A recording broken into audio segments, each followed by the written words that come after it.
खबर यह है कि कर्ज में डूबी हुई टेलीकॉम कंपनी वोडाफोन आइडिया को सरकार ने अब एक बड़ी राहत दे दी है। सरकार कंपनी पर स्पेक्ट्रम नीलामी का जो बकाया है 36,950 करोड़ रुपए का, उसे इक्विटी में बदलेगी, जिससे कि वोडाफोन आइडिया में सरकार की जो हिस्सेदारी है वो अब 22.5% बढ़कर 49% के करीब करीब हो जाएगी। कंपनी ने यह जानकारी साझा की है। क्या है पूरी खबर, ये बताने के लिए हमारे साथ जुड़ रहे हैं दिल्ली से हमारे सहयोगी अमरीश पांडे। अमरीश, बताएं जरा, क्या बहुत बड़ी राहत मिलेगी अब वोडाफोन आइडिया को इससे?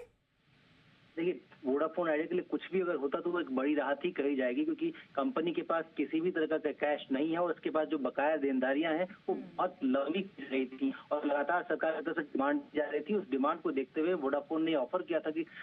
जो AGR के डिमांड्स हैं, जो स्पेक्ट्रम के जो प्राइसेस हैं,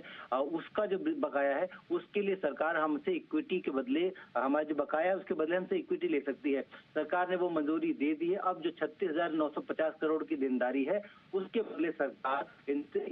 जो है, यानी कि अगले 30 दिनों में कंपनी जो है 10 रुपए फेस वैल्यू के लगभग 36 सरकार के हिस्से में जाएंगे और सरकार की जो हिस्सेदारी कंपनी में जो 22.6% है वो बढ़ के लगभग 49% के आसपास हो जाएगी, यानी कि 48.99% हो जाएगी। इसके साथ ही एक और बड़ी राहत कंपनी कह सकते हैं, जो ऑपरेशन जिम्मेदारियां हैं वो अभी भी प्रमोटर्स चलाते रहेंगे, यानी कि वोडाफोन आइडिया पे जो ऑपरेशंस की जिम्मेदारी होगी वो सरकार की नहीं होगी, जबकि सरकार जो है सबसे बड़ी हिस्सेदार है। बावजूद इसके प्रमोटर्स के पास ही जो ऑपरेशनल जिम्मेदारियां हैं वो चलती रहेंगी और प्रमोटर्स ही कंपनी को अपने हिसाब से चलाएंगे। फिलहाल ये सारी जानकारी वोडाफोन आइडिया की तरफ से एक्सचेंज को दी गई थी, सेबी को दी गई थी। सेबी के साथ अब अगले 30 दिनों में सेबी के पास एक और अर्जी डालेगी वोडाफोन आइडिया, जो कि 10 रुपए प्रति फेस वैल्यू के हिसाब से 3695 करोड़ रुपए के शेयरों को जारी करने की होगी। अगर हम ये देखें कि पूरा जो मामला क्या है, तो संचार मंत्रालय ने 2021 में जो रिफॉर्म्स, टेलीकॉम रिफॉर्म्स घोषित किए थे और समर्थन जो पैकेज घोषित किया था, उस पैकेज के अनुसार,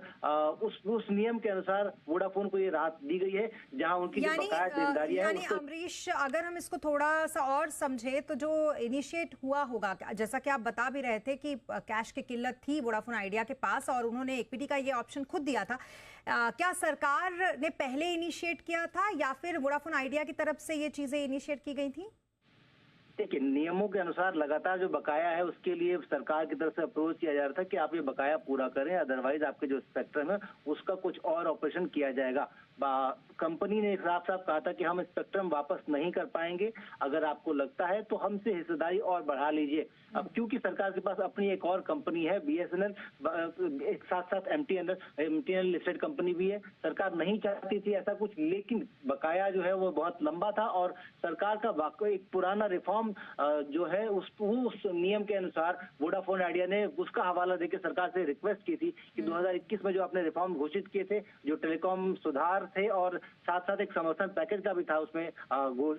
जिक्र, उसके अनुसार स्पेक्ट्रम के बदले अगर जो भी बकाया कंपनी का होता है उसके बदले सरकार चाहे तो उस कंपनी को जो बकाया है उसके लिए इक्विटी सरकार उस कंपनी से ले सकती है। और वो इसी को आधार बनाकर वोडाफोन की तरफ से रिक्वेस्ट किया गया था कि आप इक्विटी हमसे ले लीजिए, उसके बदले हमारे जो बकाया है उनको खत्म कर दीजिए, और सरकार ने वो मंजूरी दे दी है। 29 मार्च को सरकार की तरफ से ये आश्वासन कंपनी को दिया गया था और 29 मार्च को ही वोडाफोन आइडिया ने एक्सचेंजेस को भी ये जानकारी दी कि सरकार से हमको ये मंजूरी मिल गई है। अब अगले 30 दिनों में सेबी से जो प्रक्रिया है उसके अनुसार हम 3695 करोड़ रुपए के शेयर जारी करेंगे और ये शेयर सरकार हमसे लेगी। अब सरकार की कंपनी में हिस्सेदारी 48.99% हो जाएगी, जो कि कंपनी में सरकार सबसे बड़ी हिस्सेदारी होगी, लेकिन प्रमोटर्स के पास ऑपरेशनल जिम्मेदारियां बनी रहेंगी। जी, ये बेहद अहम जानकारी जो आपने दी, बहुत शुक्रिया तमाम डिटेल्स के लिए आपका अमरीश। तो सबसे बड़ी हिस्सेदार अब सरकार वोडाफोन आइडिया में, लेकिन फिलहाल साइलेंट और प्रमोटर्स के पास बाकी जिम्मेदारियां जैसे थी वैसे ही बनी रहेंगी।